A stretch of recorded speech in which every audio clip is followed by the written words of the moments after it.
Hey everyone, Overlord Moon, back with another video. Today I'm going to be talking about my initial impressions of the new Dragonflight expansion now that it's been out for about 5 or 6 days. So I'll admit, being a World of Warcraft player for the past 5 years or so has been a pretty rough time. From the hot garbage expansion of BFA to another garbage expansion of Shadowlands, it's been really rough trying to actively play the game and have fun doing so. From pointless borrowed power systems to infinite grinds that are designed to just keep you playing even when you don't want to play the game's been in a pretty rough state and it's been losing players by the day. Going into Dragonflight, I think a lot of us had the bar set very low just because of how much Blizzard has been sucking. Granted, they've had some pretty drastic internal changes about a year and a half ago, and so Dragonflight is also our first look at seeing what the majority of a new expansion looks like after having devs that are allowed to just work on the game and hopefully without being harassed by losers at the workplace. So I'll admit, I was pleasantly surprised. When it comes to the new dragon riding system, I think that's definitely a key feature of this expansion, and the only thing I personally wish is that it was just added to the rest of Azeroth. When it comes to getting from point A to point B, some of the most monotonous and boring times that I remember from Shadowlands especially, and the rest of the game in general, is running from quest marker to quest marker, and you just have a lot of dead, wasted time. A lot of that is cut out with the new dragon riding system, and the fact that you can get your dragon pretty early on in the campaign makes it really cool. I can travel 1,200 yards or so in like 15 to 20 seconds, where as before it would take me, I don't know, like 5 minutes or so, depending on what type of terrain you're running through and so forth and so on. So it's really cool to see that it's very, I hate to say the word action-packed, but you can go from one place to the next in a very reasonable manner. I also like the way that you can maneuver the dragon. I think that's pretty cool too. It feels a lot like an elytra in Minecraft. I know it's probably not the comparison people want to hear, but I personally like it. I think it's really fun.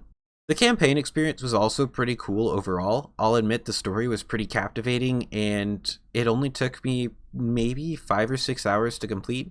Now mind you, I did stream the whole leveling experience from beginning to end, and I also stopped to watch every cinematic and read most of the quests. So if you're somebody who likes to just skip through things and go through the content, and you actually play a DPS spec too, I know I was leveling as a healer, you'll probably get through it a lot quicker than I did, which is good.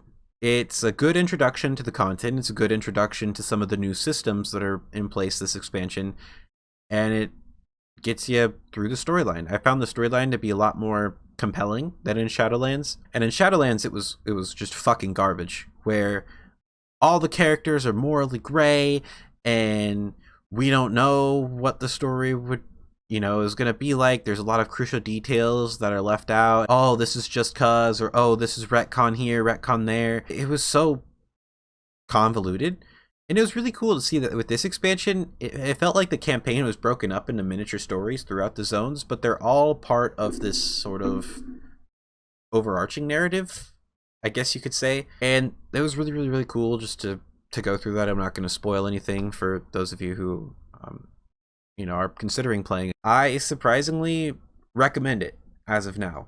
Again, this is my initial take. I think it's pretty good. I really do. And this is something that I've not been able to say about a Blizzard game in quite a while. However, comma, circle that huge however, comma. We're not really going to see the full impact of what issues are this expansion or what needs to be really worked on and revised until the in-game systems release in about a couple weeks or so. It's off to a really great start. However, it's really unfortunate that a lot of WoW's older players are so betrayed by the game that they won't even consider the idea of coming back for Dragonflight despite the product being good. And does Blizzard deserve that? Absolutely. They did sabotage their own reputation over years and years and years and years, and have lost some of their most loyal player base just by screwing them over and not listening to them. So I hope that players are able to give it a shot again, but at the same time I can understand their frustrations with the game. That being said, this is just kind of a short video. I don't really have a whole lot to say about the in-game or profession systems, because I personally don't give a shit about professions, but maybe I'll try it out. Maybe I'll make another video on it. But yeah, that's about it for now. Until next time, I'll see you in the next one.